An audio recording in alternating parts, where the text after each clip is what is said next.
ကျွန်တော်မြို့သမီးနဲ့နေတဲ့အခါမှာကျွန်တော်တိတ်မလန်းမဲနဲ့ကျွန်တော်ဆွဲလန်းမှုအရာတစ်ခုခုကိုရောက်နေတယ်ဆိုတဲ့အကိုတွေပေါ့အဲ့ဒီကိုကတော့ကျွန်တော်ပြောတယ်သူကဆွဲလန်းမှုကဒီ line ပေါ်မှာလှလှလေးတွေကိတ်ကိတ်ကလေးတွေကောင်းမလေးတွေဟိုလိုဒီလိုလေးအဲ့လိုဆိုသူအရန်ဖြစ်တယ်တဲ့သူ့မြို့သမီးမှာတော့သူမဖြစ်နေဘူးတဲ့အဲ့တော့ကျွန်မပြောတယ်အကိုလို့အဲ့ဒါကတော့အကိုတို့ရဲ့ testosterone hormone normal ပဲလို့အဲ့ဒါယောက်ျားတိုင်းပဲလို့အဲ့ဒါအကိုထူးဆန်းပြီးတော့ပဲဆရာမစီမှာဒီ supplement တွေ high supplement တွေဖြစ်တဲ့ MMN တွေ ginseng cordyceps တွေ man 8တွေတခြား supplement တွေတောက်ဆရာမလိုဘူးလို့ကျွန်မရောင်းမပေးဘူးလို့မလိုအပ်နေဘူးလို့အသက်မေးကြည့်ရလဲ25အဲ့တော့သူကအဲ့လိုလေးပြောရင်းနဲ့ကျွန်မနဲ့ဒေါသမောသောတွေဖြစ်ပြီးရေးစရာဖြစ်သွားတဲ့ဇလန်းလေးတစ်ပုဒ်ရှိတယ်အဲ့တော့ကျွန်မတို့ကလုပ်ငန်းအတွေ့အကြုံရအောင်ကျွန်မဒီလုပ်တဲ့အတွေ့အကြုံရအောင်ဆိုရှယ်မှာရက်တီလာတာနေရောကျွန်မဒီစုရီဖုံပြေးဆရာမစုရီဆိုတာနံပါတ်1လုံးနဲ့ရက်တီလာတာငွေကြေးကားစားလုံးဝနံပါတ်1လုံးနဲ့ရက်တီလို့ကျွန်မဒီချိန်ဒီနေ့ချိန်ဒီနားထိငင်းနေတာပေါ့ရှင်ဆိုရှယ်မှာရက်တီဖို့အပြိုင်ဆိုင်တွေများပြီးအတိုင်းခိုက်တွေများနေတဲ့ခါမှာကိုယ်သာမမှန်ကန်ရက်တီလို့မရဘူးဆိုတာဒီထက်ကကြည့်နေတဲ့ကျွန်မရဲ့လုပ်ငန်းရှင်အကိုဘောစီးတွေအကုန်သိတယ်ဟုတ်တယ်ဟုတ်အဲ့တော့တော့စကားလေဟိုရောက်ဒီရောက်စကားတွေကဖောက်မယ်ကျမဟိုဟာလားဒီဟာလားဟိုလိုပြောလို့ရလားဒီလိုပြောလို့ရကျမစကားအသွားလာသိရလူတယောက်ရဲ့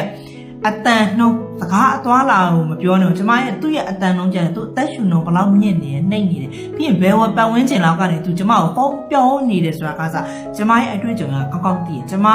အဲ့ vocal တွေကိုအတန်တွေကို voice တွေကိုအာရုံစိုက်တဲ့နေရာမှာကျမ 100% အာရုံစိုက်နေတဲ့အခြေအနေထဲမှာကျမကအားသာချက်ပေါ့နော်အဲ့တော့ခုနလိုပေါ့သူပြောနေတဲ့လမ်းကြောင်းဟုတ်မနေဘူးဆိုတော့ကျမကောင်းကောင်းသိတယ်ပေါ့နော်ဒါပေမဲ့ကျမစကားပြောချင်တာပြောတဲ့စကားကိုပြောပြီးဖြတ်တဲ့စကားကိုဖြတ်ပေါ့ဒါပေမဲ့ကျမသူပြောလိုက်သေးတအားတွေရစ်လာတော့လေအခုတော့ကျမဒီစကားတော့မပြောတင်ဘူးကျမမိတ်ဆွေတရားတွေနဲ့ကျမအကြံပေးလိုက်မယ်အခုဒီ main ကလေးမှာစိတ်မရှိမိန်းမပြောင်းကြည့်လိုက်လေလို့ကောင်းမလေးပြောင်းကြည့်လိုက်လေလို့အခုကျမဒီစကားကပြောတဲ့တဲ့မဟုတ်ဘူးဆိုတော့ကျမသိတယ်လို့ကျမဒါပေမဲ့အခုစကားဘယ်ရောက်နေလဲဆိုတာကိုသိမှာပေါ့ဒီပုံမှန်စိတ်မရှိရင်အဲ့ဒါဘလို့နဲ့မှစိတ်ထိုးလို့လည်းမရဘူးစိတ်သားလို့လည်းမရဘူးဘာမှလုပ်လို့မရတာအခုအဲ့ဒါကျမ်းမာနေတာအခြေအနေကြီးကို saturation ကစိတ်အခြေအနေမှာပဲဖြစ်နေတာလေလို့အခုအဲ့ဒါစိတ်ပြောင်းကြည့်လိုက်ပေါ့လို့ပြောတယ်ပြောပြီးကျမဖုန်းချပြီးစကားရဖြတ်လိုက်ပြီးဖုန်းကိုအောက်ကိုပေးတယ်ကျမကလေးတွေစီကျမကလေးတွေနှစ်ယောက်သားကျမခန်းထဲပြန်တက်လာပြီးတော့ဆဲတယ်ဒီလိုပြောအေးငါရှေ့မှာဖုန်းကိုင်နန်းဆိုပြီးကျမဝန်ထမ်းသစ်ကလေးရှိတယ်သူကကျတော့ဘာပြောဟုတ်ကဲ့ရှင်သူ့ကိုဆဲနေလဲဟုတ်ကဲ့ရှင်ဟဲ့နေဒေါသထွက်လို့ရတယ်နေဒေါသထွက်လို့လဲဟုတ်ကဲ့ရှင်အဲ့လိုပြောကဖုန်းတစ်ခြားဆက်တာနောက်ဖုန်းတစ်လုံးနေနဲ့ဆက်ကျမလုံးလုံးနဲ့အကုန်ဆက်တော့ခင်ဗျာကျမတို့ကသူ့ပေးကင်လိုက်ရောအဲ့အစ်ကလေးကင်တော့ခင်ဗျာ